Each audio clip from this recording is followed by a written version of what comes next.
Well, it's great to be sitting here with you, David. I mean, we've met a few times and we've chatted about a few things. Just for anybody listening, my name's Ian. I'm a former police officer in the Metropolitan Police. 32 years I did, mostly as an investigator and an intelligence officer. Part of that, I worked in a small sort of niche unit, a national unit. And from there, we used to manage the intelligence feeds and assist in the policing of protest and disorder. Now, most of that was around areas such as environmental protests, so the anti-fracking protests, animal rights activists, the far right and the defence leagues, and the far left, anti-far, and the anti-Nazi league and groups like that. So is this described as domestic terrorism? Is that what we're dealing with? Well, it's probably that's what the Americans call it, but we wouldn't go quite as harshly as that. There's a huge spectrum, and it's worth pointing out at the beginning of this that we performed a number of functions. The main one amongst that was to identify who was going to cause disorder and the nature of that disorder, and then be able to inform the police organisations who were looking to police it the kind of numbers that they needed and the kind of kit they may need to turn up with. Okay. So from one extreme, you may have a local group protesting against a hospital closure, wouldn't have any interest in that. You may have the student march, which I don't know if you remember, one of the first student marches where the guy ended up throwing a fire extinguisher off the roof.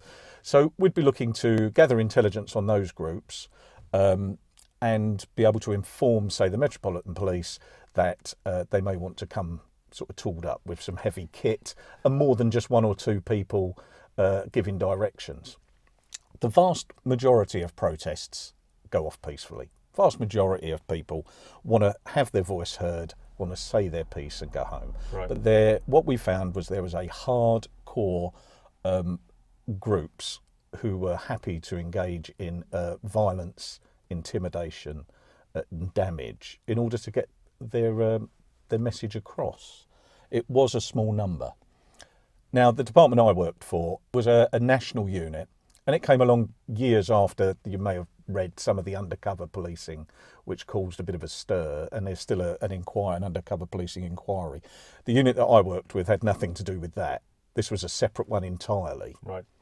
So we would gather information and intelligence, all of which I'm not going to talk about today because I couldn't, I shouldn't, and it wouldn't be right. Yeah.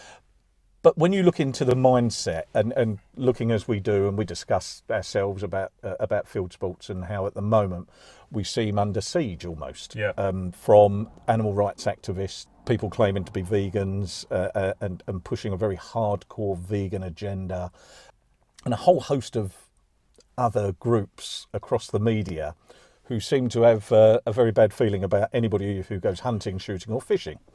You said field sports. It's almost a countryside thing.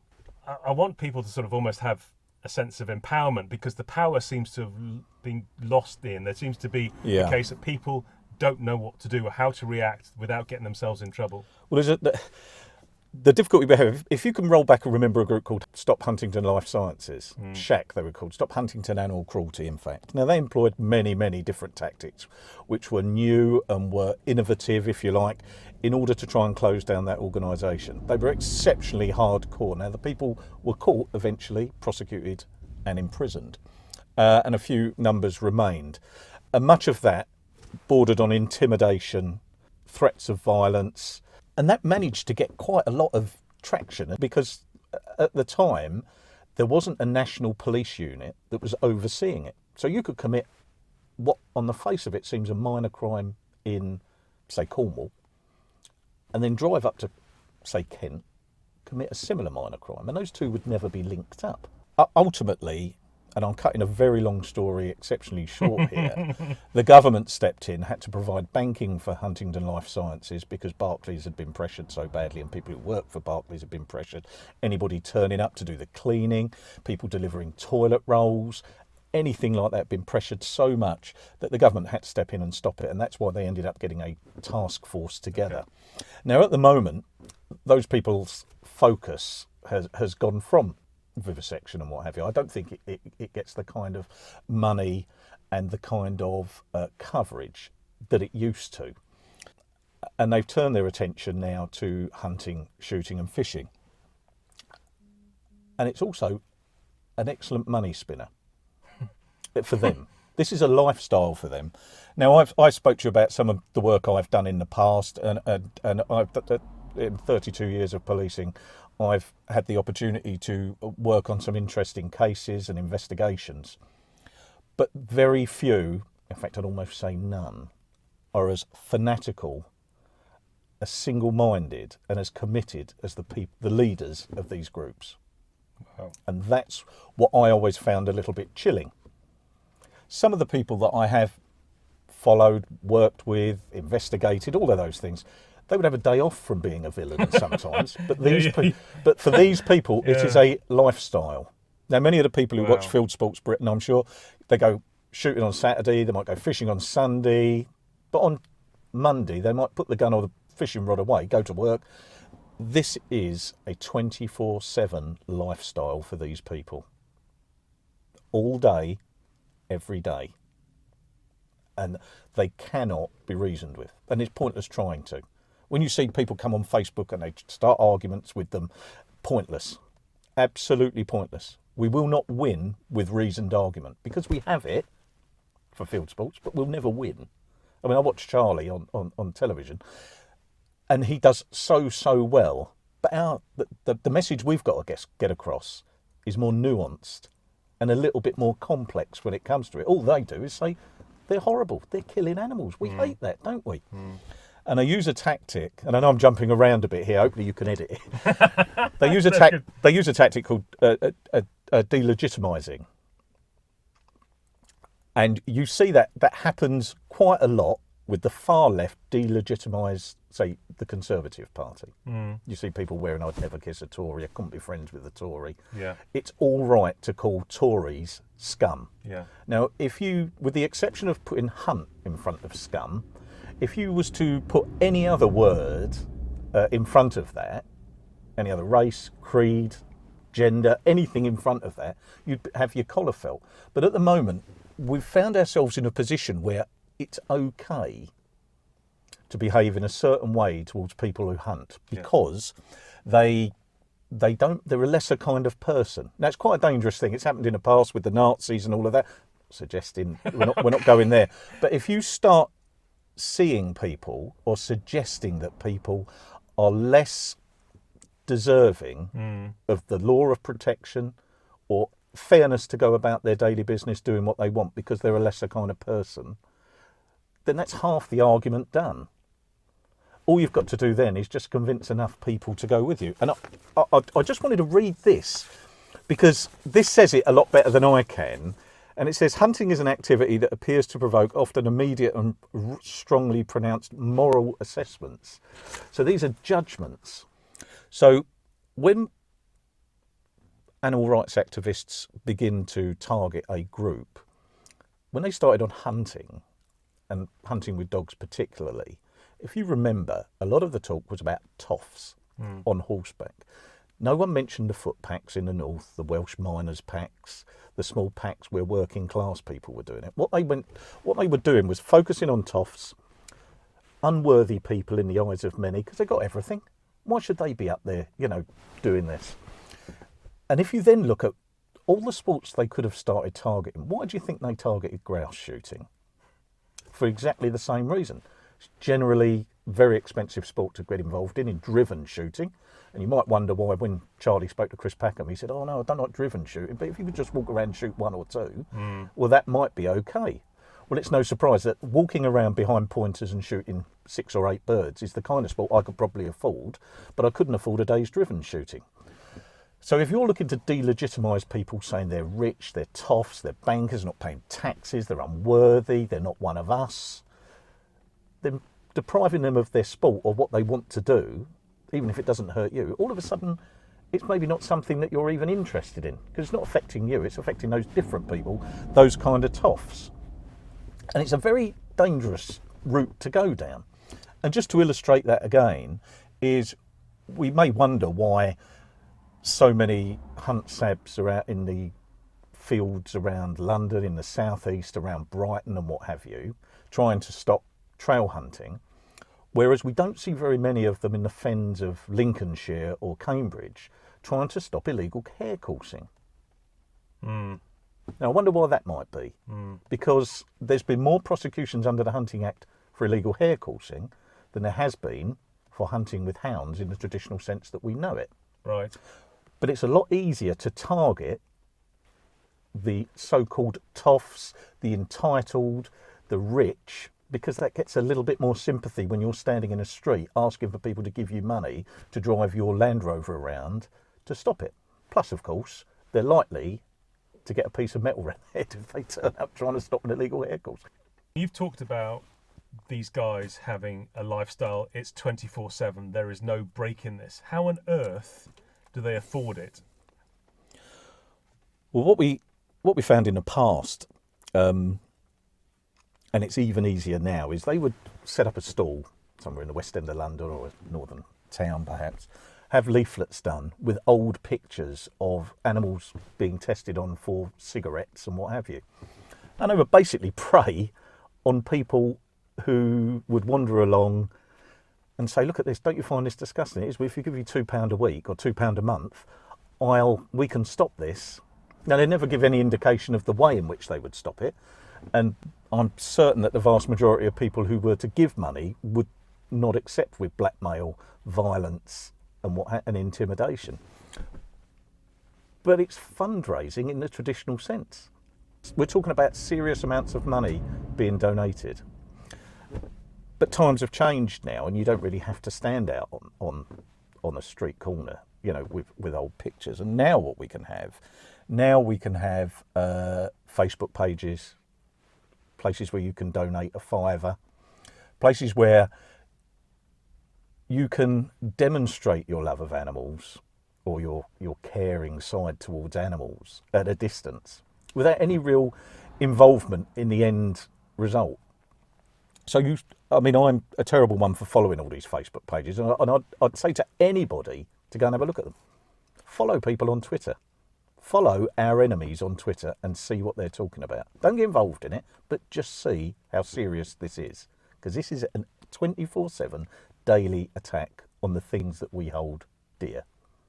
So hunting, shooting, fishing. How do we deal with it? That's what you're going to ask, isn't it? Well, that's a $1 million question, isn't it? The police response is obviously hamstrung by massive cuts, Brexit, the fact that it's very difficult to join up a number of small offences across the country. It's a huge draw on resources to have police out at a specific event. And because our sport takes place in the countryside, it's where the fewest police are. Where we're sitting right now, I'd be very surprised if there's 2 police officers for the entire region right here. So they're not there to stop it or to gather evidence. So frankly, we've got to gather it ourselves, and we've got to be a bit smarter, not engage in fighting. But we all carry a smartphone. We all carry video equipment in that smartphone. And we need to start gathering evidence of individuals and then look to contact your local police and say, I want the law to be enforced. Now, there's an interesting law of harassment. Now, that was brought in, I can't remember, it was a good few years ago. But the law states that harassment is when a person behaves in a way which is intended to cause you distress or alarm. The behaviour must happen on more than one occasion, and it can be the same type of behaviour or different types of behaviour on each occasion. And harassment can include things that your abuser has said and done.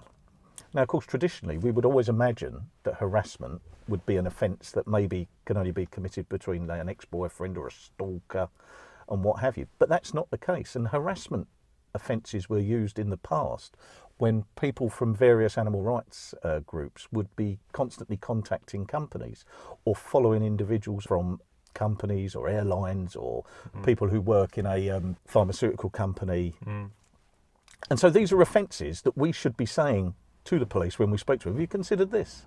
But of course, in order to help them consider those offences, we need to gather the evidence. It's the same people. Which is why They have so much success because, frankly, shoots across the country are a series of small cottage industries, which up till now they've been able to pick off one by one. And from what I've seen is people will come along, we will quite rightly sleeve our guns, put our dogs on leads, not engage with them and let them leave. But it's when they leave, we should be gathering our information. What cars are they getting into? Where are they going? Who are they? Who actually are they? That's the kind of information we need to be getting. If they are coming onto your grouse, moor, pheasant shoot, where this is a business. If this was any other business and they walked in and caused your business to lose in the region of £10,000 for a reason, there's no reason why you wouldn't take a private prosecution out against them. And I can't see any reason why larger states and even smaller states shouldn't consider taking individuals to the small claims court and hitting them basically where it hurts, in the pocket. Because that's the only way they will stop. Maybe they won't stop, but it's the only way to do it. Certainly in the past, during the badger cull, injunctions were asked for and obtained by private companies, by farms, to stop certain individuals entering land, and that worked very well.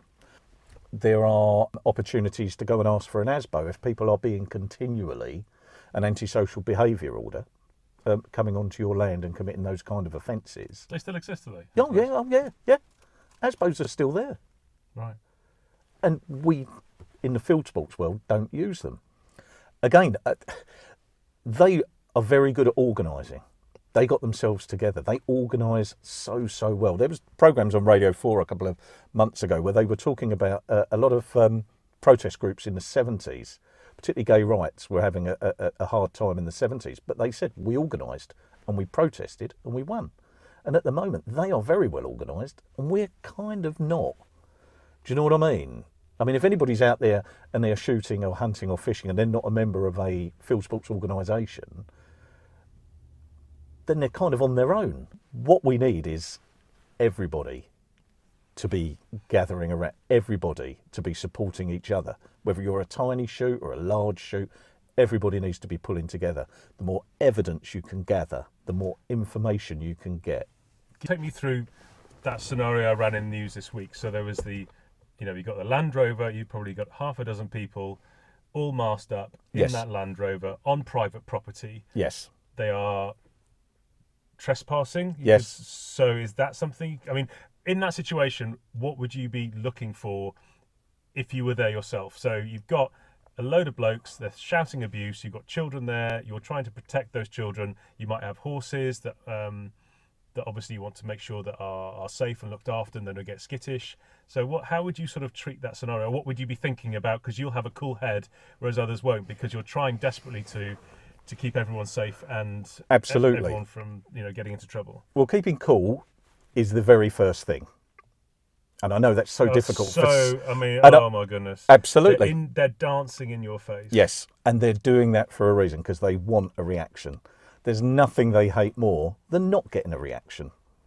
And what I would be saying is to take the children away, take the animals away, and then everybody who's there would be looking to gather evidence of one way or another. We'd be phoning the police, because they are the people you should be phoning, because aggravated trespass is trespass when people are looking to interfere with a lawful pastime. Right. So it's different. Just going onto somebody's land to steal their turkeys and set fire to their tractor is one thing, but as soon as you steal and set fire, you're committing criminal damage and theft. But once you go on there, the law was brought out specifically to stop this kind of thing. People actually coming on. So there is an offence of aggravated trespass, but of course you need evidence, and that evidence isn't always apparent because people come on masked up and in an old Land Rover. So in the absence of professional evidence gatherers such as police, I would suggest that you film these people, you take notes of index numbers and anything else on the vehicle that may be of importance, and individuals, if they've got a particular watch on or they're dressed in a particular way. I know they all wear black, and again, they wear black to try and intimidate. The other thing I would do is when they come to leave, is I would want to know where they go. So if I was there personally, or some of my friends was there, is I'd want to know where they're going and see where they go, because the likelihood is they will drive somewhere and then all get out and get in their own cars or take their masks off, in which case then we can have a nice picture of them. But it's difficult on a shoot day. You know, you can factor in, once you've decided who your health and safety person is, who your first aiders are, who your picker-ups are and who your beaters are. It's not always easy to have a team. It's not always easy to say, oh, and who's the team who's going to follow the antis off if they arrive. And I know that sounds, I mean, it's second nature for me, or it was. But that is the kind of information that one would need for private prosecution. It's the sort of evidence one would need if it was harassment, because you want to see if the same people are coming back. And once they start coming back 1 time, 2 times, 3 times, then all of a sudden you're getting evidence, and you're starting to get the points to prove for actual criminal offences. You've also said to me in the past that we're too quick to shirk off that egg thrown at the Land Rover, maybe a bin turned over, and it's actually reporting the small stuff that builds up the profile and makes the police take note. Indeed. There's nothing makes a chief constable take more notice than coming in on a Sunday morning or a Monday morning and finding his crime statistics are through the roof. And driving along and having an egg thrown at you is not acceptable. You should be phoning up and making a crime report and asking for that number, and then asking what they're doing about it. Are they checking CCTV? Have you had any other instances of it? And report each and every instance of it to everybody. And make sure, and we really, really have to do it. We really need to get more aware, to get more engaged with the police and your local politicians. If things like that are happening, it's so like, and I use the word us, and I'm using bunny ears to say it, it's so like us to just quietly pack up, go home and go about our business, because that's how we roll. And they'll go away and be laughing and saying this is a victory.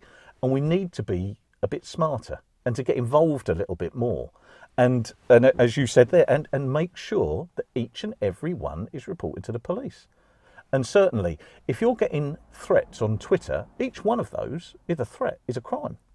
Report each one. So if you get 4 or 5, that's 5 crime reports to your local police. Really? Oh, yeah. Nobody likes to see that when you come in the morning and go, oh, no. Wow. Now, you know, they are resource low at the moment, but that's kind of not our problem. Somebody has decided that they don't like what you do, and so they're going to stop you doing it. Well, how dare they? I mean, could you imagine if they decided to turn up and say, you know, I don't really want to see Tottenham playing Arsenal, I'm going to turn up and stop it. They'd be laughed out of town.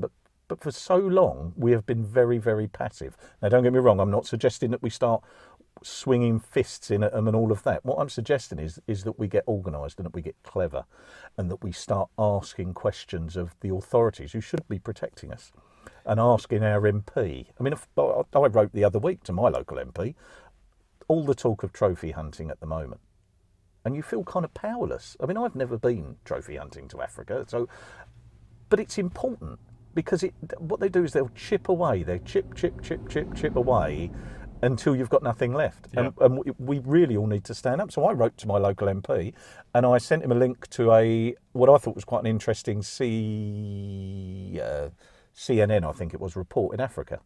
It was done by a CNN reporter who was very anti-trophy hunting, but he came back with a very different view. And I said, just have a look, see if it's not as simple as you think. No. It's not as simple as Zach Goldsmith thinks. Although, you know, you ain't got to look. He's got a majority of 40-something in Richmond. So and he lost his seat when he gave it up. It went to the Lib Dems. So this is all about politics as well. I mean, I've been fortunate enough in the past. I've worked closely. Not fortunate. I'll take that back. You've worked. I've worked in an area where I've worked closely with some quite high-ranking politicians. And senior civil servants. All they care about is votes. All they care about. All he cares about is votes. It's a crowd pleaser. Yeah. Is Zach saying it's horrendous to shoot the deer in Richmond Park? I'm sure he's not. What are we going to do? Someone's got to shoot them. They've got to be managed. It's a managed deer herd in Richmond Park surrounded. What do we do? Yeah. It's all about votes. And at the moment, we are really behind the curve with people posting on Facebook and all of those sorts of things. So we need to stand up for ourselves. And as we mentioned earlier, that involves making sure the police are aware of every incident, making sure that you report each and every single one of them, making sure that you make follow-up calls as well to find out. Also, think about, and I know it's easy to say and harder to do because everybody's got busy lives, become involved in politics locally if you can, because that's what our opponents do. They join local councils. Look at the one in Essex that tried to ban hunting, the one in Nottingham. These are people who have a long-term view and they will never ever stop. And we need to be there. I mean, you might even have to take a deep breath and join a political party if you want to have a say. Do you know, I mean, for 32 years as a police officer, I wasn't allowed to join any political party, and it was quite nice. But you might find that if you want to have a say over what your local MP's view is, you pay your £10 and then you say, go to the meeting and you say, hang on, I want to do this because it's legal, because it's not hurting anybody except others' feelings, and the law's not there to stop people having hurt feelings.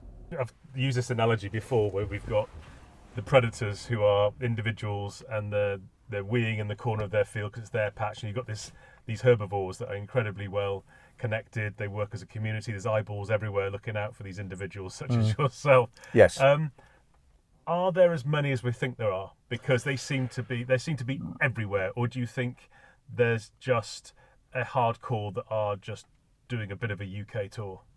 Well, what we're finding, and certainly what has happened, is there has been an increase in numbers of people involved in these organisations, and we can only put that down to the increase in veganism. And again, that's not to say that everybody who's a vegan is an animal rights activist, because that's simply not true. They'd probably tell you though if they were. Well, they can't help it, can they? They can't. It's the old joke, isn't it? How do you know somebody's a vegan? Because they tell you. That's how you can tell. Just to sort of talk about just 1 second. Then, as just an anecdote. I was speaking to a farmer at the weekend. He was in a pub with his son. He was having a steak. His son was having a burger, and this is just one extreme. So you have vegans, obviously vegans, sitting next to him, who tutted all through him starting his meal with his son. It's like to the point of, you got that, and then you've got others that are going to Greg's or whichever, Pizza Express. Yes. And then they do down in Brighton. They might be aggressive or shout abuse. But from a tut to someone shouting abuse, how do you manage that situation? What if you were in that restaurant, or what if you're in Pizza Express and you've got them kicking off like that? What do you do? Well, what do you do, and what should you do? Well, what you should, and I mean, I saw the footage of it. I think we all did, didn't we? They are out to be deliberately antagonistic, because what they want to show the world and people who will listen is how nasty, hateful and aggressive people are who eat meat and intolerant of vegans. And I'm sorry, but that's what they want to show. And by wading in and giving someone a right hook, that's what happens. And listen, it's easy to say, keep calm, get your pizza, sit down, phone the police. You can use reasonable force to eject them. But that's really down to the staff in Pizza Hut to say, we don't want you in here. It's not down to you as an individual. So you just really need to stay calm. I mean, I saw the footage of the guy, and I really felt for him. I did. He shouldn't have to put up with that. But that is currently the world we live in, because people aren't only vegans, they're right, aren't they, about everything. And they've also aligned themselves to, as we've seen, to environmental matters, and trying to make the link between environmentalism and veganism being good for the planet. So eating a vegan diet isn't just good for you, it's going to save the world, allegedly. Well, I don't think the science backs that up, but they must truly believe it. But do you think they'll push it so far? I mean, certainly in places like Australia, where they've been targeting the farms a lot more, I think it's Australia, then the public opinion is swaying because they're basically being a pain in the arse. Yeah, and again, it's interesting, if you do it down in Brighton, It would be very different, perhaps, if you was to they're do it choosing their in places. some other Yeah. places to do Yeah, it. Do you know what I mean? If you walked into a pub outside Chelsea Football Club and said, can you all stop having a hamburger, things would be very different. But you'll find that those university towns such as Bristol, Brighton, Nottingham, they have a hard core there of animal rights sort of activists, and they are activists, clearly. And one of the things I was going to show you actually and explain to you is that whereas we have a game fair every year, they have a gathering, they have a get together where they share information with each other, and they swap numbers and get to know. They are properly organised, David. They're not just a rabble who turn up. They are properly organised. But your question earlier, where you said about how many of them are there, I mean, it's really hard to quantify.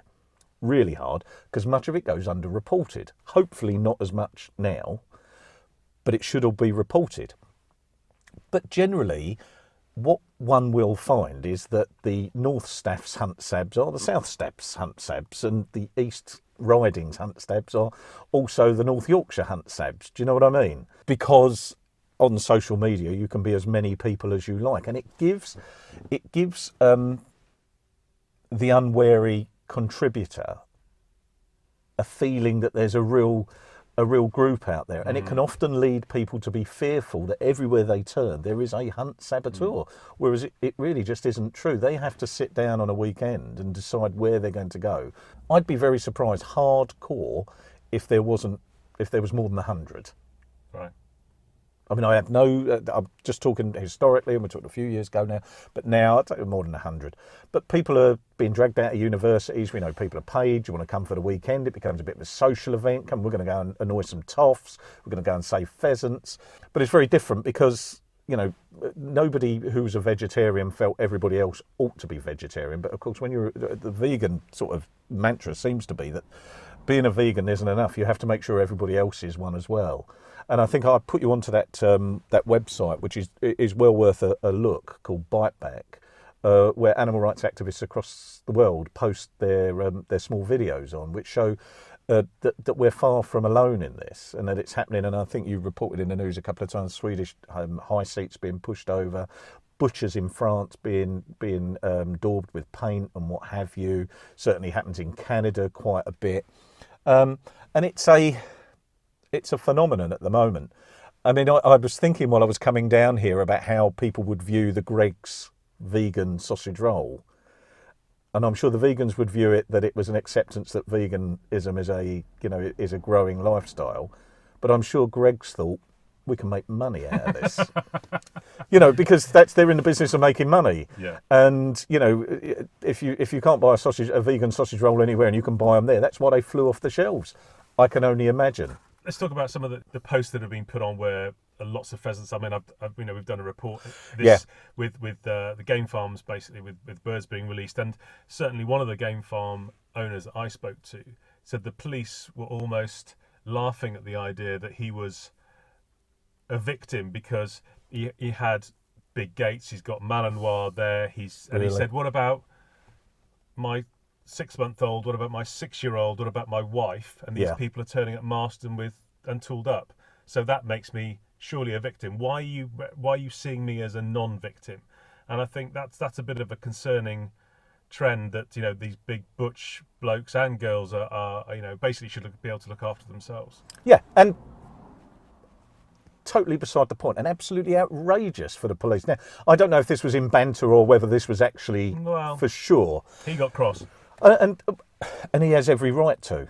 He pays his taxes, he's a victim of crime, and he shouldn't have to accept that. And if he doesn't accept it, take it to the next level. Make a complaint and say, I wasn't treated well enough. I'm not certain the inquiry's gone far enough. I want it reviewed. And don't let it rest. And I'll tell you why I say that. Because that is what the other side will do. And we ought to take a leaf out of their book. They're well organised and they are all over these organisations. In fact, you might want to go on to, and anybody listening, feel free to do this, go onto a website called What Do They Know? And this is a website where they will help you do Freedom of Information Act requests. So you could write a Freedom of Information Act request to, for instance, let's say Kent Police. Say, in the past 12 months, how many cases of animal rights activism or criminality have you had in the last 12 months? And the Freedom of Information Act means they need to give you a response to that. And you can look on there, but one of the things that they used to do all the time, certainly during the Badger Cull, was Freedom of Information Act requests were flying in all over the place because people want to know information, want to know, and they know very well what their rights are about finding that kind of stuff out. It's a really interesting tool. Right. But the answer is, don't take no for an answer. He's been a victim of crime surely as anybody else has been. And people not involved in field sports sort of, I think they do make a little bit light of it because it's so removed from what they do. It's not a chicken farm. These are going to be released anyway, so they got out a little bit earlier. It was interesting that it wasn't really picked up by the national news anywhere. Local news, and certainly on Fieldsports Channel. And maybe we need to be pushing that more. Yeah, having the crying wife on the telly. This is outrageous. I'm ruined. But then you've got but this is it because there was a few different attacks locally here. Yeah, the guys that I interviewed, obviously they were willing to talk, but beyond that, there's been very little wanting to come forward. So then it stops being a crime wave. It becomes an individual because there's less people talking about. Don't want to talk. Don't want the publicity. Don't want to attract any more attention. No, I know. Which is, I don't blame them. I do not blame them. It's kind of understandable, but no, it's not kind of understandable. It is understandable, and I know what they mean, and which is why I'm sure activists entering a number of shoots are happy to see people with their hands in their pockets just kicking their heels going, oh my God, they've found out we're here. Let's hope they go away. Let me tell you, they will not go away. You saw that list that they put out online about all the game farms up and down the country.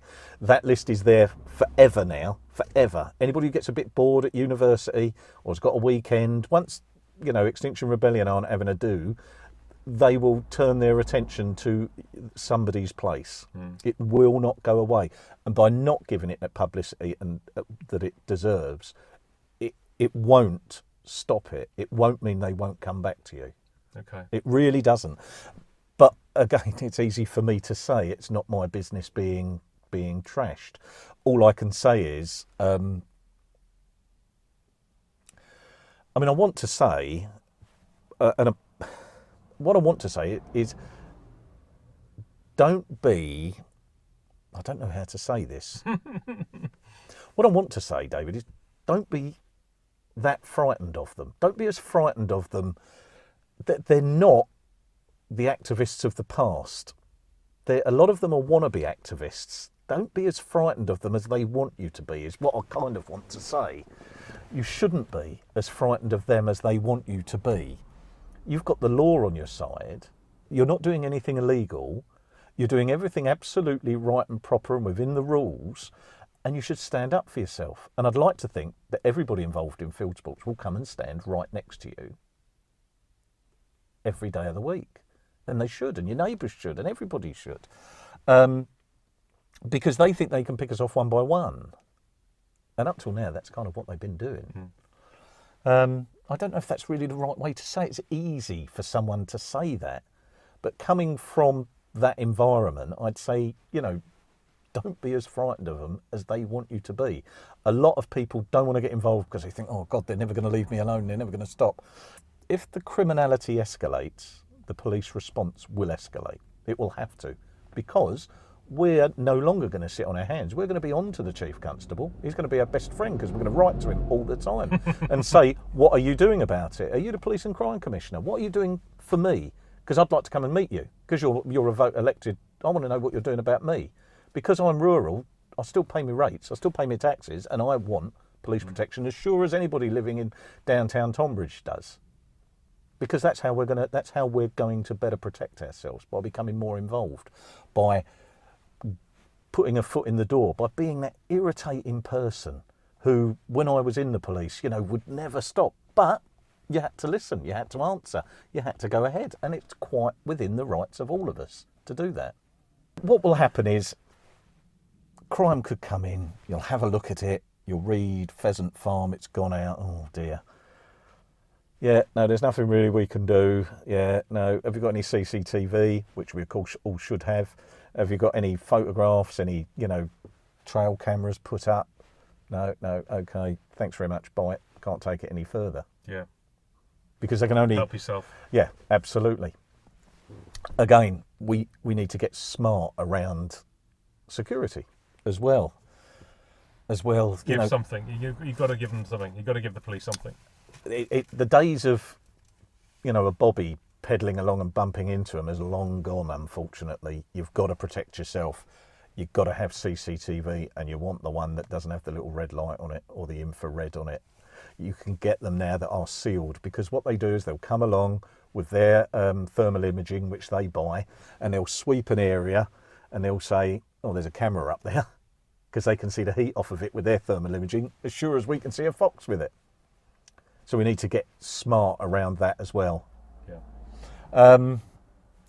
So get organised. It's sort of. I think you've given us so much advice there, Ian. I'm trying to. No. It's really trying to. Really useful stuff. But I think it's as you say, it's sort of safety in numbers, people getting organised, yes. people being ready for it. So it's not catching them out and it's not disturbing. As you say, you move the animals, you move the children away, yes. and you deal with it in a calm and collected way, and you evidence gather. And if you've got that system in place, yeah, it's going to make things a hell of a lot calmer and simpler, I think. And if you need this prior to the shooting season, or you need to discuss this.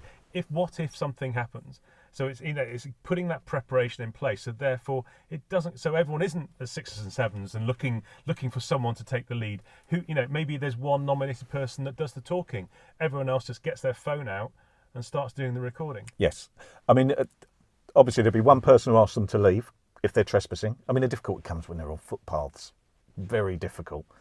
But if they're not on footpaths, they have to be asked to leave because they'll be trespassing on the land. Ordinarily, that'd be the gamekeeper who will say, please leave the land, I don't want you on here. And certainly, reasonable force can be used then to eject them from the land. But that is a very, very difficult area, because then it becomes a scuffle, then it becomes a fight.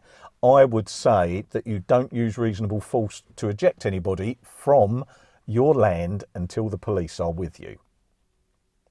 Right. Because it will become a scuffle, and as we've seen on tweets and everything else, they want to provoke you. They want you to fight. They want to portray you as this evil, nasty, killing, violent, murdering person. Did you see how it escalated in Sweden? Yes. So for people who didn't see that was hare shooting, and the guy actually let off a barrel of his shotgun into the air, and then there was a woman who was in a particular guy's face, and the language she was using, and a guy translated it for us. It was everything. It was about his wife, it was about his children, and in the end he pushed her, and then it just sort of but he just stood there, and you could see him just getting more and more angry. He just needed to walk away, surely to God. Absolutely. And it has parallels as well with the one in France, with the huntsman and his dogs and the stag and all of that, yes. where he shot the stag because the stag was injured, I believe. And you can hear people screaming, he shot me. And of course, ultimately he hasn't. But that's what the antis will say on the phone to the police to get them there. They're looking for victimhood. They're looking to be the hard done by ones. We're only here protesting. But of course, protesting is allowed, but breaking the law isn't.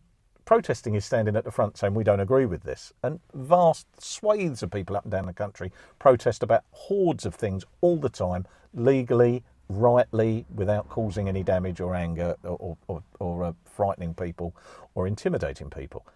They hide behind the right to protest. That's what they do. What they want to do is they want to intimidate you to stop doing what you're doing and frighten you into thinking, oh, they've seen me now, they're going to stop. But you're quite right. He should have held his counsel, and it's easy to say because we're sitting here, held his counsel, stayed calm, because if you imagine it for a moment, how angry would she have been if you actually hadn't responded to it? Because she's got nothing else in her armoury now. All she can do is shout and scream in your face. If that doesn't work for her, there's nothing else left. She's got nowhere to go. You can just smile, just laugh at them. It's easy to say, it's hard to do. I'm the first to accept it. And who's to say, if I was stuck in the same situation that, somebody else. But the first thing you have to do is get the guns out of there. Guns have to be taken away. You have to make sure as well on the shoot that nobody in the beating line says, hold on, let me deal with this. I'll go over and give them a right. Again, the one thing we all hold dear is our access to guns and firearms. The last thing we want to be doing is finding ourselves in the magistrate's court or, God forbid, the Crown Court, and all that entails, and having your guns taken away and everything. Nothing would please them more. And we don't want to please them, do we? We want to make sure they leave with a wasted day. Yeah. And that's where, if we roll back to what we discussed, once they've come in and interrupted what you're doing, that's when we should be evidence gathering, trying to identify these individuals, maybe on social media, maybe from getting into the car, maybe from just seeing where they go after they leave. And then maybe we should consider a private prosecution against them for the money we've lost for the day. But often we'll just go, oh, that was a bad day, okay, right, let's go. But why don't we start thinking about that? Why don't we start considering using, the civil courts and take what they hold dear, their money, the little bit of money that they may or may not have, why don't we take it from them? Because people will have a 10 or a 20 grand day ruined. They must have land agents and lawyers, probably lawyers on the shoot. But we need to identify them in a cool, calm, collected way with our smartphones, which has got audio recording, it's got video recording. We all stay cool and calm. We hope that day never arrives, but, for all of us, more and more it's going to. Gather our evidence and then look at our options, which are more than you would imagine. Ian, thank you very much. You're welcome.